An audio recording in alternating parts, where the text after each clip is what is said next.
됐어. 엄마랑은 말이 안 통해. 아버지 그 얘기 좀 그만하세요, 좀. 자식과 말 섞는 게 왜 이렇게 힘이 들까요? 분명히 걱정되고 사랑해서 했던 말인데, 지금은 자식이 나를 피하고 결국 연락도 뜸해졌습니다.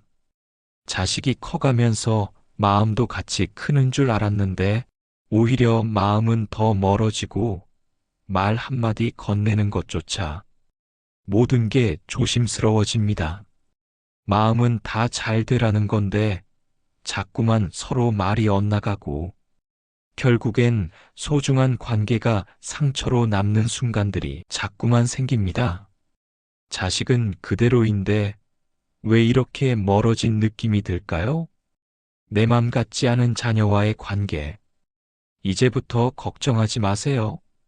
오늘 이 영상을 끝까지 보신다면 자녀가 듣고 싶어 하는 말, 부모가 정말 해야 할 말이 무엇인지 명확하게 알게 되실 겁니다. 자녀와 다시 가까워지는 작지만 강력한 소통의 기술들을 쉽게 알려드리겠습니다. 수많은 가족의 인생을 바꿔준 대화 비법을 지금부터 공개해드리겠습니다. 안녕하세요, 여러분. 오늘은 자녀와 마음의 벽 허물기 라는 주제로 이야기를 나누려 합니다. 저는 45년간 가족 심리 상담을 해온 심리학자 정우진입니다. 76세의 나이에 두 아들과 4명의 손주를 둔 할아버지가 되었습니다.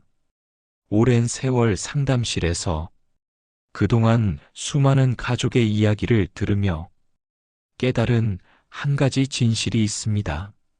바로 소통의 본질은 이해와 수용이라는 것입니다. 우리는 누군가와 대화할 때 단순히 정보를 주고받는 것이 아닙니다.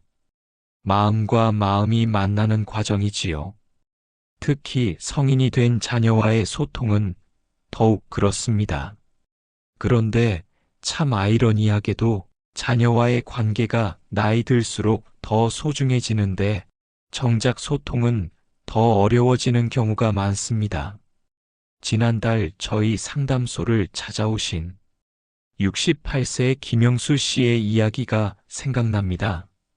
그는 선생님, 예전엔 아들과 무슨 얘기든 나눌 수 있었는데 요즘은 대화가 몇 마디 안 되고 끊겨요. 내가 뭔가 잘못하고 있는 걸까요? 라고 물으셨습니다. 김 씨의 고민은 결코 특별한 것이 아닙니다.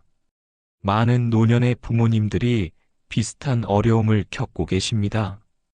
왜 이런 현상이 생기는 걸까요? 우선 세대 간의 경험과 가치관 차이가 있습니다. 우리 세대가 자라온 시대와 자녀 세대의 사회적 환경은 크게 다릅니다. 또한 의사소통 방식에도 차이가 있습니다. 우리는 직접 만나 이야기하는 것에 익숙하지만 요즘 세대는 문자나 메시지로 소통하는 경우가 많지요. 그러나 가장 큰 이유는 아마도 소통 방식의 변화 필요성을 인식하지 못하는 데 있을 것입니다. 자녀가 어릴 때는 우리가 가르치는 부모였다면 자녀가 성인이 된 지금은 배우는 부모가 되어야 합니다. 이제는 우리가 일방적으로 가르치고 조언하는 것이 아니라 서로 배우고 존중하는 관계로 전환해야 할 때입니다. 73세 박미영 씨의 사례를 들려드리겠습니다. 그녀의 딸은 42세로 최근 직장을 그만두고 새로운 분야로 진로를 전환했습니다. 처음에 박 씨는 이 나이에 무슨 새 출발이냐, 안정적인 직장을 왜 그만두느냐 라며 반대했습니다. 딸과의 관계는 급속도로 악화되었고 한동안 연락도 뜸해졌습니다. 그러던 중 박 씨는 우연히 노인대학에서 세대 간 소통 강의를 듣게 되었습니다. 그곳에서 그녀는 중요한 깨달음을 얻었습니다. 자녀에게 필요한 것은 부모의 정답이 아니라 그들의 선택을 이해하고 지지해주는 마음이라는 것을요. 박 씨는 용기를 내어 딸에게 전화했습니다. 엄마가 너희 선택을 이해하지 못했구나. 이제라도 내 이야기를 듣고 싶어. 라고요. 그 한마디가 단절되었던 관계의 문을 다시 열었습니다. 딸은 자신이 왜 그런 선택을 했는지, 어떤 꿈을 가지고 있는지 진심으로 이야기했고, 박 씨는 처음으로 딸의 관점에서 상황을 바라보게 되었습니다. 지금 그들은 예전보다 더 깊은 대화를 나누는 사이가 되었습니다. 이 사례에서 볼 수 있듯이 자녀 세대의 가치관과 생활 방식을 이해하는 것은 무척 중요합니다. 우리 세대는 안정과 책임을 중시했지만 요즘 세대는 자아 실현과 삶의 질을 더 중요하게 여기는 경향이 있습니다. 이런 차이를 인정하지 않으면 대화는 평행선을 달리게 됩니다. 또 다른 예로 71세 이정호 씨의 이야기가 있습니다. 그의 아들은 회사를 다니다가 갑자기 창업을 결심했습니다. 이 씨는 처음에 크게 걱정했습니다. 요즘 경기도 안 좋은데 창업은 너무 위험하지 않니? 라고 자주 물었고, 아들은 점점 아버지를 피하게 되었습니다. 상담 과정에서 이 씨는 자신이 아들의 선택을 존중하지 않았다는 것을 깨달았습니다. 그는 아들에게 내가 어떤 생각으로 창업을 결심했는지 더 알고 싶구나. 라고 말했습니다. 처음으로 아들의 이야기를 진심으로 들으려고 노력했지요. 아들은 자신의 비전과 계획을 상세히 설명했고, 이 씨는 아들의 열정에 감동받았습니다. 지금 이 씨는 아들의 사업 아이디어에 의견을 내기도 하고, 때로는 조언자 역할을 하기도 합니다. 여기서 그 전과 다른 점은 가르치는 것이 아니라 함께 생각하는 방식으로 대화한다는 것입니다. 이런 변화가 그들의 관계를 더욱 단단하게 만들었습니다. 이처럼 노년기에 자녀와의 소통 방식을 바꾸는 것은 쉽지 않지만 누구나 충분히 가능합니다. 오늘 이 이야기에 귀 기울이고 계신 여러분은 이미 변화의 첫걸음을 내딛고 계신 것입니다. 자녀와의 관계를 더 풍요롭게 만들고자 하는 진심 어린 마음이 있다는 증거니까요. 이제부터 자녀와의 심리적 공감대를 형성하는 5가지 지혜를 하나씩 알려드리겠습니다. 이 방법들은 제가 상담실에서 만난 많은 부모님들이 실제로 효과를 경험한 것들입니다. 첫 번째는 마음의 창문 열기입니다. 이것은 자녀의 감정을 그대로 인정하고 공감하는 태도를 말합니다. 두 번째는 진심으로 들어주기입니다. 말하기보다 듣는 것이 더 중요하다는 진리를 실천하는 방법입니다. 세 번째는 성장의 기회 주기입니다. 자녀의 자율성을 존중하고 스스로 결정할 권리를 인정하는 태도입니다. 네 번째는 다리 놓기입니다. 세대 간 차이를 좁히고 공통의 관심사를 찾아 소통의 다리를 놓는 방법입니다. 다섯 번째는 관계의 균형 맞추기입니다. 부모와 자녀 관계에서 어른과 어른의 관계로 전환하는 지혜입니다. 이 5가지 방법은 단순한 대화 기술이 아닙니다. 이것은 자녀를 한 인격체로 존중하고 그들과 더 깊은 관계를 맺고자 하는 마음에서 비롯된 태도입니다. 물론 하루아침에 모든 것이 변하지는 않을 것입니다. 하지만 작은 변화들이 쌓이면 어느 순간 여러분과 자녀 사이에 놀라운 변화가 찾아올 것입니다. 그럼 지금부터 각각의 방법에 대해 자세히 살펴보겠습니다. 먼저 마음의 창문 열기에 대해 이야기해 볼까요? 첫 번째 소통법인 마음의 창문 열기는 자녀의 감정을 있는 그대로 인정하고 공감하는 태도입니다. 우리는 자녀가 부정적인 감정을 표현할 때 그것을 빨리 해결하거나 바로잡으려는 경향이 있습니다. 하지만 때로는 그저 자녀의 감정을 있는 그대로 받아들이는 것이 더 중요합니다. 69세 이영미 씨의 사례를 보겠습니다. 그녀의 딸은 43세로 최근 심한 우울증을 겪고 있었습니다. 30년간 교직에 있었던 이 씨는 처음에 딸의 우울함을 이해하지 못했습니다. 네 나이에 무슨 우울증이야. 긍정적으로 생각하면 다 좋아질 거야. 라고 말하곤 했지요. 그러나 딸의 상태는 나아지지 않았고 오히려 연락이 뜸해졌습니다. 고민 끝에 이 씨는 자녀 심리 상담 프로그램에 참여했고 거기서 중요한 깨달음을 얻었습니다. 감정에는 옳고 그름이 없다는 것이었습니다.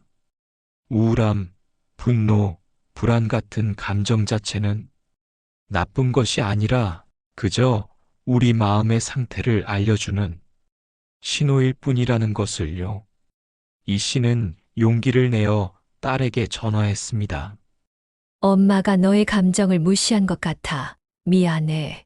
너가 지금 어떤 기분인지 더 알고 싶어. 라고 말했습니다. 처음에 딸은 놀랐지만 차츰 마음을 열고 자신의 우울감과 그 이유에 대해 이야기하기 시작했습니다. 이 씨는 조언하거나 해결책을 제시하는 대신 그저 딸의 감정을 인정해 주었습니다. 그랬구나. 그런 상황에서 우울함을 느끼는 건 정말 자연스러운 일이야. 우리 딸이 많이 힘들었겠어. 라고요. 감정 심리학에 따르면 인간은 자신의 감정이 존중받고 인정받을 때 비로소 그 감정을 건강하게 처리할 수 있다고 합니다. 누군가 우리의 감정을 부정하거나 무시할 때 우리는 방어적이 되고 소통의 문이 닫히게 됩니다. 반면 감정을 그대로 수용해주면 안정감을 느끼고 더 열린 대화가 가능해집니다. 마음의 창문을 여는 실천 방법으로는 나는 내가 어떤 감정을 느끼는 걸 이해해 라는 문장을 활용해 보세요. 예를 들어, 나는 내가 그 상황에서 실망감을 느끼는 걸 이해해. 또는 나는 내가 지금 혼란스러운 걸 이해해 같은 표현입니다. 중요한 것은 감정 자체를 판단하지 않고 그저 있는 그대로를 인정해 주는 것입니다. 두 번째 소통법은 진심으로 들어주기입니다. 소통에서 가장 중요한 것은 말하기가 아니라 듣기입니다. 특히 성인 자녀와의 대화에서는 더욱 그렇습니다. 70세 강병철 씨의 이야기를 들려드리겠습니다. 그의 아들은 자영업을 하다가 큰 실패를 겪었습니다. 처음에 강 씨는 아들에게 많은 조언과 해결책을 제시했습니다. 이렇게 해봐라, 저렇게 해봐라 하며 자신의 경험을 바탕으로 한 의견을 쏟아냈지요. 하지만 아들은 점점 더 대화를 피하게 되었습니다. 한 가족 모임에서 우연히 만난 심리 상담사의 조언을 듣고 강 씨는 접근 방식을 바꾸기로 했습니다. 다음 만남에서 그는 말하기보다 듣는 데 집중했습니다. 눈을 맞추고 중간중간 고개를 끄덕이며 아들의 이야기에 온전히 집중했습니다. 때로는 그래서 어떻게 느꼈니? 라고 물으며 더 깊은 이야기를 이끌어냈습니다. 놀랍게도 강 씨가 적극적으로 들어주자 아들은 더 많은 이야기를 하게 되었습니다.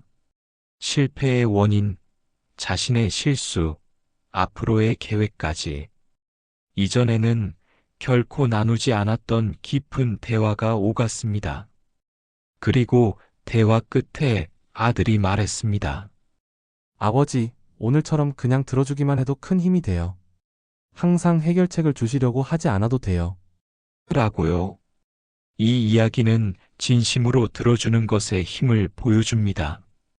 최근 연구에 따르면 누군가 우리의 이야기를 진심으로 들어줄 때 뇌에서는 신뢰와 안정감을 느끼게 하는 물질이 분비된다고 합니다. 이것이 관계를 더 깊고 단단하게 만듭니다. 진심으로 들어주기 위한 방법에는 몇 가지가 있습니다. 첫째, 눈을 맞추고 온전히 집중하세요. 둘째, 중간중간 고개를 끄덕이거나 그렇구나 같은 반응을 보여주세요. 셋째, 판단하지 않고 열린 마음으로 들으세요. 넷째, 적절한 질문으로 대화를 이어가세요. 그때 어떤 생각이 들었어? 그 상황에서 가장 힘들었던 건 뭐였어? 같은 질문은 자녀가 자신의 생각과 감정을 더 깊이 탐색할 수 있게 도와줍니다. 세 번째 소통법은 성장의 기회 주기입니다. 이것은 자녀의 결정을 존중하고 그들이 스스로 선택하고 책임질 수 있는 공간을 만들어주는 것을 의미합니다. 68세 송미란 씨의 사례를 보겠습니다. 그녀의 딸은 안정된 직장을 두고 호주로 이민을 결심했습니다. 송 씨는 처음에 크게 반대했습니다.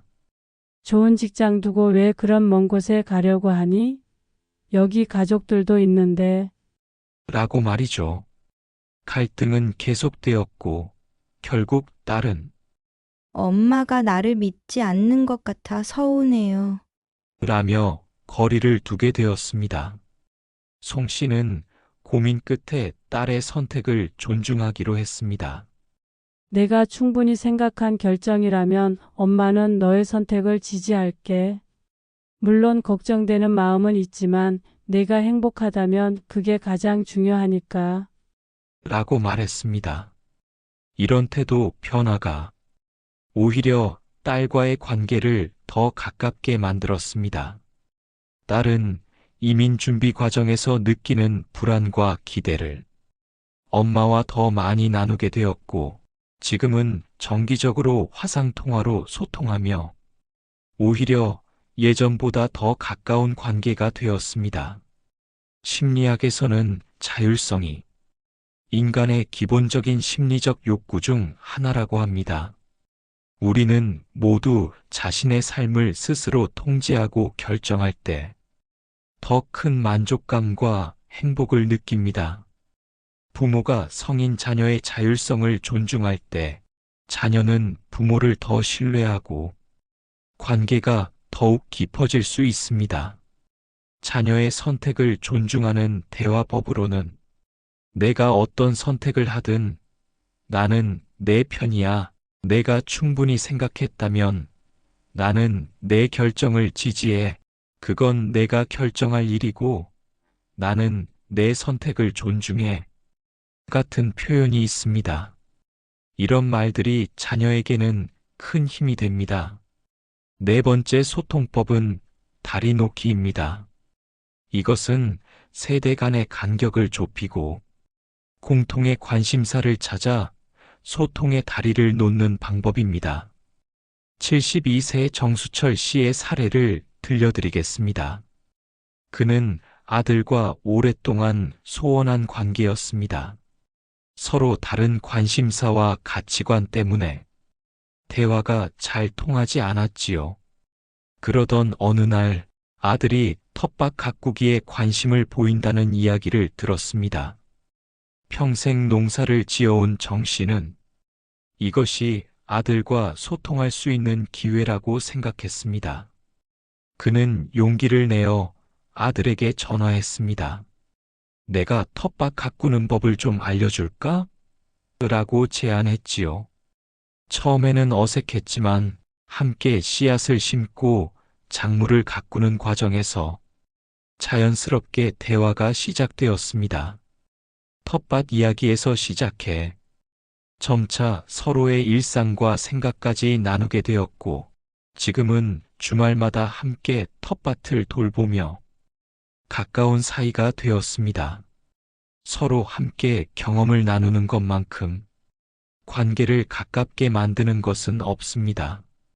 심리학자들에 따르면 함께 활동하는 시간은 단순히 대화하는 시간보다 더 깊은 유대감을 형성할 수 있다고 합니다. 특히 서로 다른 세대 간에는 공통의 관심사를 찾는 것이 소통의 첫 걸음이 될 수 있습니다. 공통 관심사를 발견하고 발전시키는 방법으로는 먼저 자녀의 관심사에 대해 진심으로 궁금해하는 자세가 필요합니다. 요즘 어떤 것에 관심이 있니?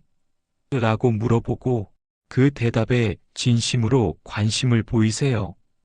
또한 자신의 취미나 관심사를 자녀에게 소개하는 것도 좋은 방법입니다. 중요한 것은 서로의 관심사를 존중하고 함께 즐길 수 있는 접점을 찾는 것입니다. 5번째이자 마지막 소통법은 관계의 균형 맞추기입니다. 이것은 부모와 자녀 관계에서 어른과 어른의 관계로 전환하는 지혜를 말합니다. 75세 김영호 씨와 그의 딸 이야기를 보겠습니다. 김 씨는 딸을 항상 어린 딸로 대했고 모든 결정에 관여하려 했습니다.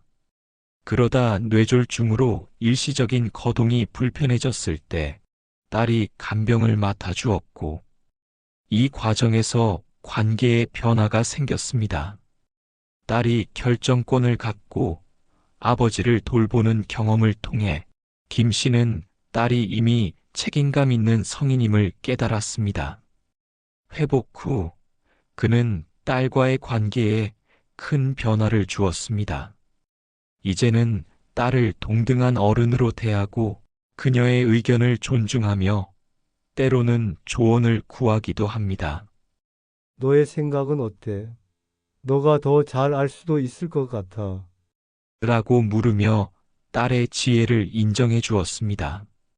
이런 변화는 둘 사이에 더 균형 잡힌 관계를 만들었고, 오히려 딸은 아버지를 더 존경하게 되었습니다. 균형 있는 관계의 특징은 서로를 동등한 인격체로 존중하고 의견을 주고받으며 함께 결정을 내리는 것입니다. 이것은 부모가 자녀에게 권위를 포기하는 것이 아니라 오히려 더 성숙한 형태의 권위를 행사하는 것입니다.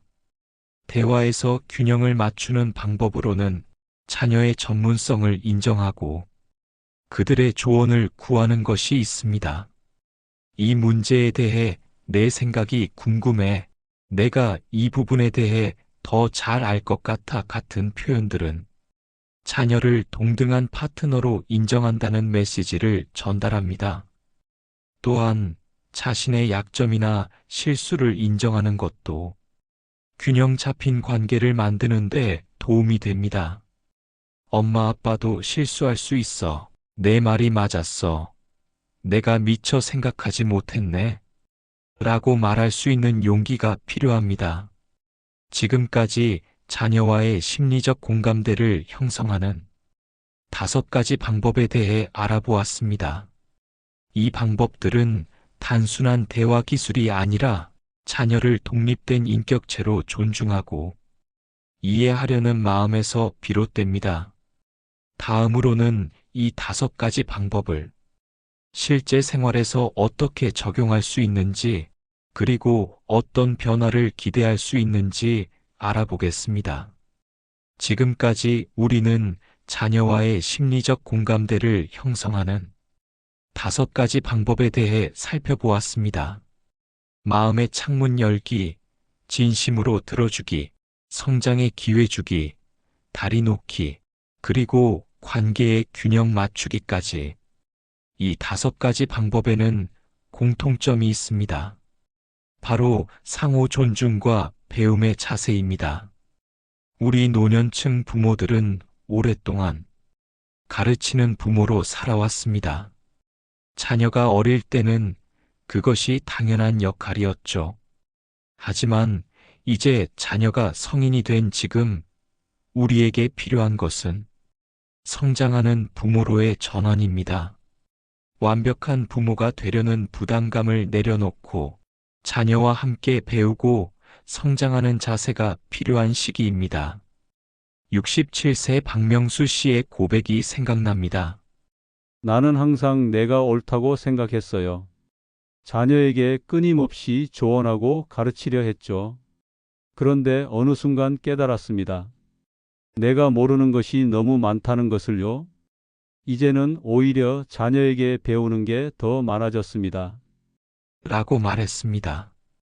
이것이 바로 성장하는 부모의 모습입니다. 물론 이런 변화가 쉽지는 않습니다. 오랜 세월 형성된 부모와 자녀 관계의 패턴을 바꾸는 것은 많은 인내와 용기가 필요합니다. 처음에는 낯설고 어색할 수 있습니다. 내가 이렇게 해도 괜찮을까? 자녀가 나를 무시한다고 느끼지 않을까? 하는 불안감이 들 수도 있습니다. 하지만 중요한 것은 작은 변화부터 시작하는 것입니다.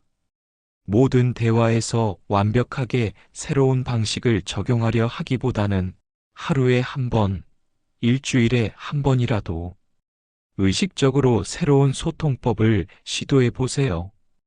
예를 들어, 다음번 자녀와의 대화에서 평소보다 조금 더 들어주는데 집중하거나 감정에 공감하는 말 한마디를 더해보는 것부터 시작할 수 있습니다.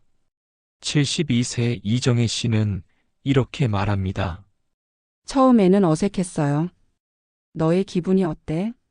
라고 묻는 것조차 부자연스러웠죠. 하지만 조금씩 연습하다 보니 이제는 자연스러워졌어요. 그리고 놀랍게도 딸이 예전보다 더 많은 이야기를 해주기 시작했습니다. 작은 변화들이 모여 큰 차이를 만드는 것입니다. 변화의 과정에서 실패나 좌절을 경험할 수도 있습니다. 오랜 습관은 하루아침에 바뀌지 않기 때문이죠. 하지만 그런 순간에도 자신을 너무 탓하지 마세요. 오히려 그런 경험을 통해 배우고 성장할 수 있습니다. 오늘은 잘 안 됐지만 다음에는 더 잘할 수 있을 거야 라는 마음으로 계속 시도하는 것이 중요합니다. 무엇보다 이 모든 변화의 중심에는 진정한 사랑이 있어야 합니다. 기술적인 소통법보다 더 중요한 것은 자녀를 진심으로 이해하고 존중하려는 마음입니다. 그 마음만 있다면 때로는 실수하더라도 자녀는 그 진심을 알아볼 것입니다. 오늘 나눈 이야기가 여러분의 가정에 작은 변화의 시작이 되길 바랍니다. 한 명의 부모가 변하면 한 가정이 변하고 그 변화는 다시 다른 가정에 영향을 미칩니다. 여러분의 작은 시도가 세대 간의 벽을 허물고 더 깊은 이해와 사랑의 관계를 만들어가는 데 기여할 것입니다. 존경하는 시청자 여러분, 오늘 끝까지 함께 해주셔서 진심으로 감사합니다. 이 이야기가 여러분에게 조금이나마 도움이 되었다면 구독과 좋아요 부탁드립니다. 여러분의 작은 응원이 더 많은 분들에게 이 메시지를 전할 수 있는 힘이 됩니다. 건강하고 활기찬 노년을 진심으로 응원합니다. 오늘도 풍요로운 하루 되세요.